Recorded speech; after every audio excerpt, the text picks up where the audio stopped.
आदाब। KP news 24/7 में आपका स्वागत है। मैं हूं मुस्तफा आदिल। आइए देखते हैं इस वक्त के मुख्य समाचार। आज से शुरू हुआ गणेश चतुर्थी का पावन त्योहार। बीदर के बाजारों में गणेश की विभिन्न शैलियों की नजर आ रही हैं मूर्तियां। बीदर शहर में लोग हर्षोल्लास के साथ मूर्तियों की कर रहे हैं खरीदारी। कर्नाटक के शिवमोगा जिले के गांव रंगापुरा में कुछ दिनों पहले जिंदा दफनाए गए 300 से ज्यादा कुत्ते बेजुबानों की हत्या में जहर देने की बात भी आई सामने। जिन्ना को लेकर एएमयू में फिर से विवाद। बीजेपी कार्यकर्ताओं ने खून से पीएम को लिखी चिट्ठी। ऐसा जमींदार जो अपनी हवेली भी न संभाल सका, कांग्रेस पर राष्ट्रवादी कांग्रेस पार्टी के अध्यक्ष शरद पवार का तीखा तंज।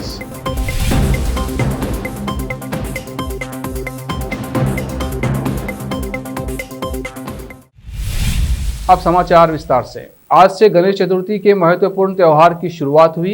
हिंदू धर्म में गणेश चतुर्थी की काफी ज्यादा मान्यता होती है। संपूर्ण भारत में इसे खुशी और सम्मान के साथ मनाया जाता है। गणेश चतुर्थी आने के कुछ दिन पहले से ही बाजार में रौनक और गणेश जी की मूर्ति देखने को मिलती है। आपको बता दें कि ये त्योहार हर साल अगस्त या फिर सितंबर के महीने में ही आता है। गणेश चतुर्थी हिंदुओं का बहुत ही महत्वपूर्ण त्योहार है, जिसे भक्त हर वर्ष बड़े ही तैयारी और उत्साह से मनाते हैं। हिंदू मान्यता के अनुसार गणेश चतुर्थी हर साल भगवान गणेश के जन्म दिवस पर मनाया जाता है। भगवान गणेश मां पार्वती और शिव जी के पुत्र हैं। श्रद्धालु गणेश को विघ्नहर्ता के नाम से भी बुलाया जाता है, अर्थात भक्तों के सभी बाधाओं को मिटाने वाला। गणेश चतुर्थी एक 11 दिनों का लंबा हिंदू उत्सव है, जो चतुर्थी के दिन घर या मंदिर में मूर्ति स्थापना से शुरू होता है तथा गणेश विसर्जन के साथ अनंत चतुर्दशी पर खत्म होता है। कुछ लोग 5 दिन भी मूर्ति की स्थापना करते हैं। भक्त भगवान गणेश से प्रार्थना करते हैं, खासतौर से मोदक चढ़ाते हैं, भक्ति गीत गाते हैं, मंत्रोच्चारण करते हैं। आरती करने के साथ ही उनसे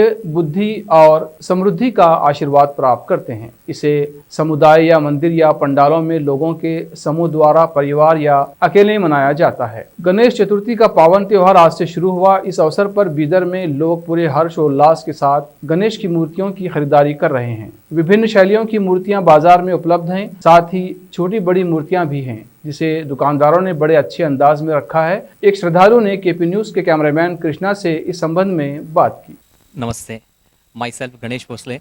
सभी को गणेश उत्सव की हार्दिक शुभकामनाएं। जैसा कि आपको पता है कि जैसे हमारे हिंदू धर्म में बाल गंगाधर तिलक ने ये सार्वजनिक गणेश उत्सव का प्रारंभ किया था मुंबई में, उसी तरह उसी वहाँ से आज तक जो पूरे हमारे जो हिंदुस्तान में हर वर्ष गणेशोत्सव मनाया जाता है। पिछले साल कोविड के वजह से हम सभी लोग गणेशोत्सव उतना विजन से नहीं आचरण कर पाए।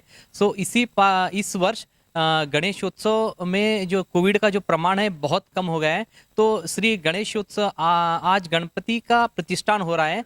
सो गणेश को विघ्नहर्ता कहा जाता है। विघ्नहर्ता यानी हर विघ्न को दूर करने वाले ही गणेश जी है।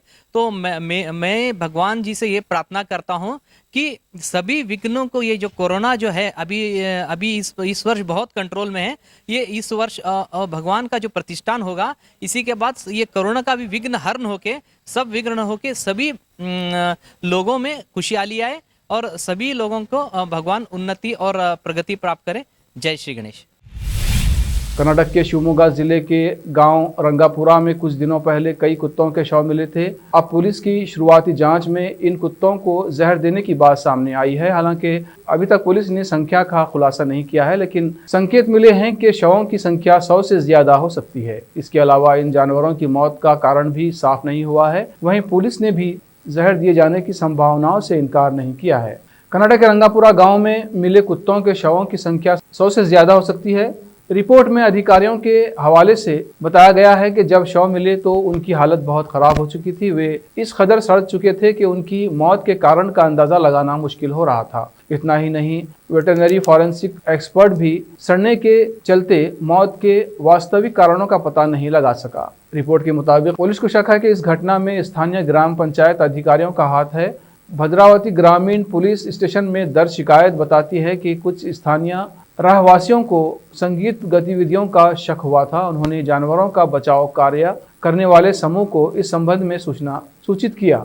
इस समूह को ही जानवरों की लाशें मिली थी। कार्यकर्ताओं ने आरोप लगाया कि पंचायत अधिकारियों ने निजी कंपनी को कुत्तों को मारने का ठेका दिया था और इस दौरान कई कुत्तों को जिंदा भी दफनाया गया है।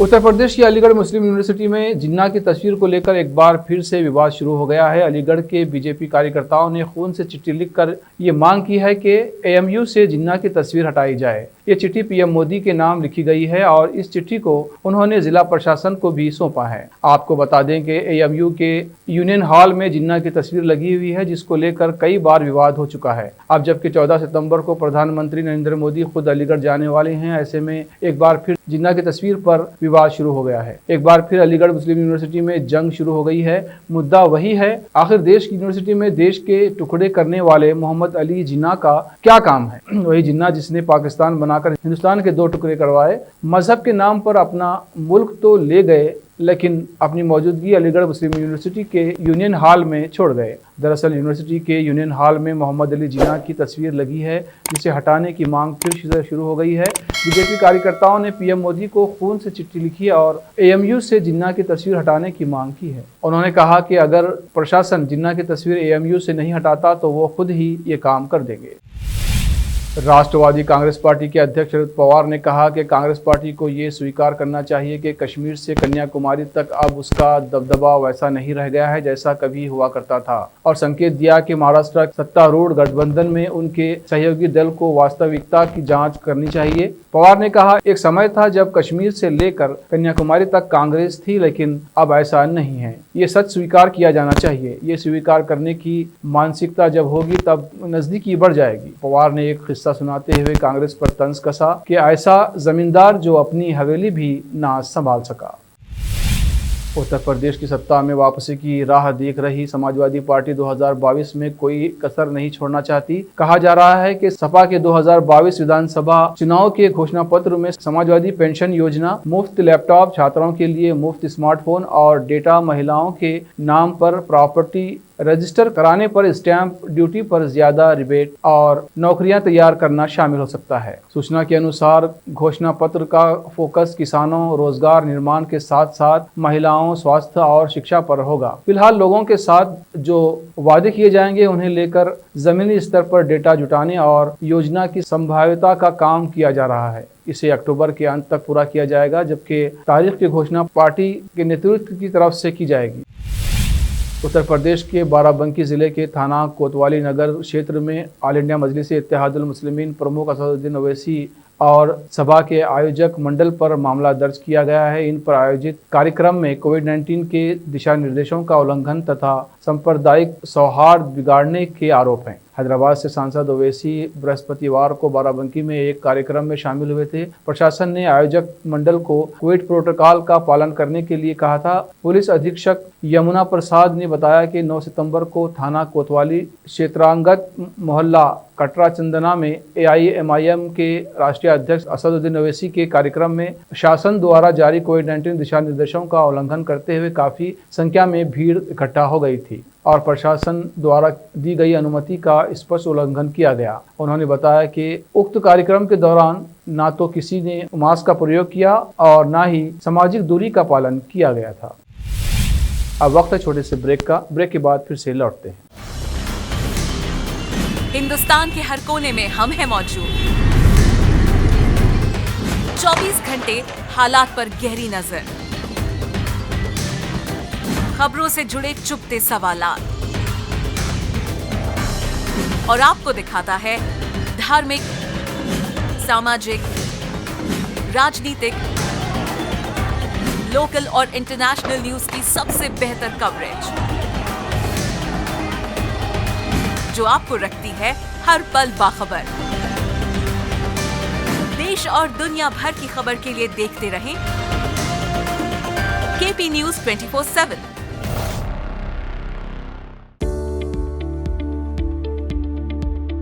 बीदर के पहले Hindi news channel KP news 24/7 के लिए रिपोर्टर, एंकर और अनुभवी न्यूज राइटर की जरूरत है। मीडिया में काम करने का अनुभव रखने वाले लोग हमसे संपर्क कर सकते हैं।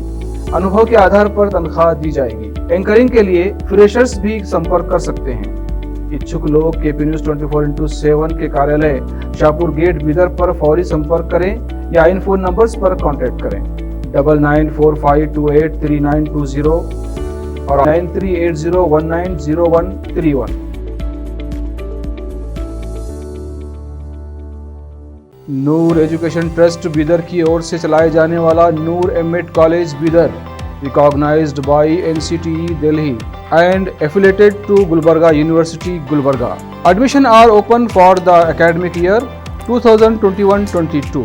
विशेषज्ञ और सक्षम शिक्षकों द्वारा शिक्षा प्राप्त करने के लिए नूर एमएड कॉलेज में दाखिला लें और शांत वातावरण में शिक्षा प्राप्त करें। बीदर शहर में बेहतर शिक्षा का एकमात्र केंद्र Noor M Ed college, Shahpur gate, Bidar. Phone numbers 9945283920, 8482221297। Break के बाद आपका दोबारा स्वागत है। देखते हैं आगे के समाचार। अगले साल उत्तर प्रदेश में होने वाले चुनाव से पहले बड़ी खबर यह है कि समाजवादी पार्टी 6 डिप्टी सीएम के फार्मूले के साथ मैदान में उतर सकती है। माना जा रहा है कि इस बात का औपचारिक ऐलान घोषणा पत्र में किया जा सकता है। कांग्रेस नेता राहुल गांधी गुरुवार को वैष्णवी देवी के दर्शन के लिए पैदल ही पहुंच गए। वे दोपहर में कटरा पहुंचे और मंदिर के लिए यात्रा शुरू की। इस दौरान जब पत्रकारों ने उनसे सवाल किए तो उन्होंने कहा कि मैं राजनीतिक टिप्पणी नहीं करूंगा, मैं यहां माता के दर्शन के लिए आया हूं। राहुल ने यहां आरती में भी हिस्सा लिया। माता वैष्णवी देवी मंदिर के मुख्य पुजारी और आरती पुजारी ने मंत्र उच्चारण कर राहुल गांधी को आशीर्वाद स्वरूप माता की चुनरी भी भेंट की। उत्तर प्रदेश के कानपुर से एक हैरान करने वाला मामला सामने आया है। यहाँ एक शख्स बुर्का पहनकर अस्पताल के महिला वार्ड में घूम रहा था, जिसे लोगों ने पकड़ लिया और पिटाई कर दी। बाद में बुर्का पहने शख्स को पुलिस के हवाले कर दिया गया। रिपोर्ट के अनुसार पूछताछ में पता चला कि बुर्का पहनकर घूम रहा शख्स कोई और नहीं बल्कि अस्पताल में काम करने वाली डॉक्टर गजाला अंजुम का ड्राइवर है। उसका नाम रईस है। वो कानपुर के चमनगंज का रहने वाला है। गिरफ्तार करने के बाद पुलिस ने जब रईस से पूछताछ की तो वो इधर उधर की बातें करने लगा। रईस ने बताया कि वो शैतान के हावी होने से बचने के लिए बुर्का पहनता है। पुलिस अधिकारी ने कहा कि उससे सख्ती से पूछताछ की जा रही है। बुर्का पहनकर घूमने के पीछे उसकी मंशा क्या है, ये जानना जरूरी है। महज 7 साल की उम्र में अपनी दोनों आंखों की रोशनी गंवाने वाली प्रांजल पाटिल ने अपनी कमजोरी को कभी भी अपने सपनों के आड़े नहीं आने दिया। कम उम्र में ही प्रांजल की आंखों के सामने अंधेरा जरूर हो गया, लेकिन उन्होंने अपनी लगन और हौसले को कभी हारने नहीं दिया। साल 2017 में वो दूसरे प्रयास में यूपीएससी एग्जाम पास कर आईएएस अफसर बनने में सफल रहीं। महाराष्ट्र के उल्लासनगर की रहने वाली प्रांजल पाटिल की शुरुआती पढ़ाई मुंबई के दादर स्थित श्रीमती कमला मेहता स्कूल से हुई, जो प्रांजल जैसे खास बच्चों के लिए है और ब्रेल लिपि में पढ़ाई होती है। यहाँ से 10वीं करने के बाद प्रांजल ने चंदाबाई कॉलेज से आर्ट्स में 12वीं की और 85% अंक हासिल किए। इसके बाद उन्होंने मुंबई के सेंट जेवियर कॉलेज में ग्रेजुएशन किया। कहा जाता है कि माँ कभी अपने बच्चे के साथ बुरा नहीं कर सकती, लेकिन इस कथनी को तमिलनाडु की एक माँ ने गलत साबित कर दिया है। दरअसल कुड्डालूर जिले के एक गांव में एक मां पर उसके प्रेमी के साथ मिलकर 12 साल के बेटे को प्रताड़ित करने का आरोप लगा है। आरोपी मां ने अपने बेटे पर गर्म लोहे के पाइप से हमला किया। पड़ोस के एक शख्स ने इस मामले की जानकारी चाइल्ड लाइन को दी, जिसके बाद मामले का खुलासा हुआ। जानकारी के मुताबिक 35 साल की मां और उसका 40 साल का प्रेमी बच्चे के साथ अक्सर मारपीट किया करते थे। एक दिन बच्चे ने जब अपनी मां से उसके प्रेमी के साथ संबंध पर सवाल किया तो उन दोनों ने गर्म लोहे के पाइप से बच्चे पर अटैक कर दिया। सूचना के बाद मौके पर चाइल्ड लाइन और पुलिस की टीम पहुंच गई और दोनों आरोपियों को गिरफ्तार कर लिया। अफगानिस्तान अपने अधिकारों और नई सरकार में अपनी भागीदारी के लिए तालिबान से लड़ रही महिलाओं का प्रदर्शन तेज हो गया है। पहले तालिबान ने सरकार में महिलाओं की भागीदारी का वादा किया था, अब तालिबान ने अपनी घटिया सोच दुनिया के सामने जाहिर कर दी है। तालिबान का कहना है कि कोई महिला मंत्री नहीं बन सकती, महिलाओं का काम सिर्फ बच्चे पैदा करना है। तालिबान प्रवक्ता सैयद जकीरुल्लाह हाशमी ने कहा, एक महिला मंत्री नहीं बन सकती। किसी महिला का मंत्री बनना ऐसा है जैसे उसके गले में कोई चीज रख देना जिसे वो नहीं उठा सकती। महिलाओं के लिए कैबिनेट में होना जरूरी नहीं है, उन्हें बच्चे पैदा करना चाहिए, उनका यही काम है। महिला प्रदर्शनकारी अफगानिस्तान की सभी महिलाओं का प्रतिनिधित्व नहीं कर रही हैं। अफगानिस्तान में अलग अलग जगहों पर अपने अधिकारों की मांग को लेकर महिलाएं लगातार प्रदर्शन कर रही हैं। महिलाएं सरकार में हिस्सेदारी की मांग कर रही हैं। उनका कहना है कि तालिबान ने जब अफगानिस्तान पर कब्जा किया था तो कहा था कि वो अपनी सरकार में महिलाओं को भी शामिल करेगा, लेकिन तालिबान अब महिलाओं पर अत्याचार कर रहा है। तालिबान लड़ाकों के इन महिलाओं के साथ क्रूरता किए जाने की तस्वीरें सामने आ रही हैं। मनोरंजन जगत की मशहूर अदाकार नूतन ने कई ऐसी फिल्में की हैं जो फिल्म इंडस्ट्री के लिए मील का पत्थर साबित हुई हैं।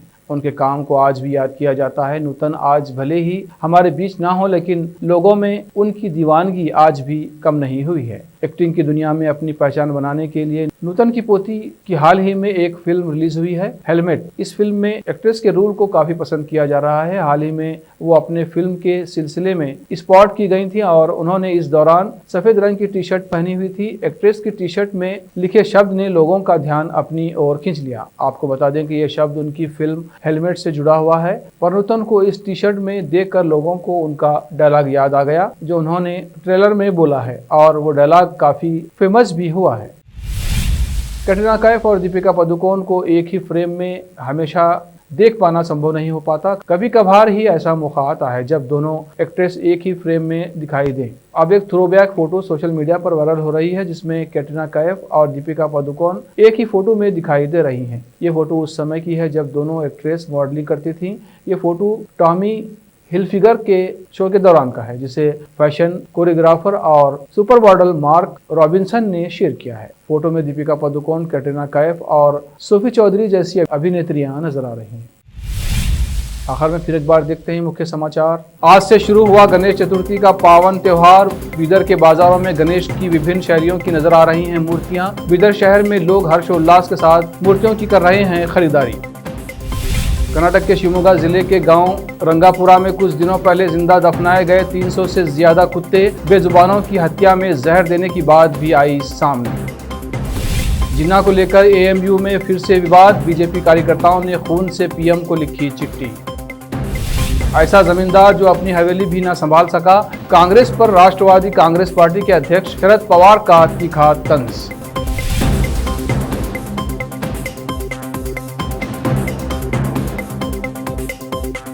केपी न्यूज़ में फिलहाल इतना ही। देश प्रदेश के समाचारों के लिए देखते रहिए केपी न्यूज़ 24/7।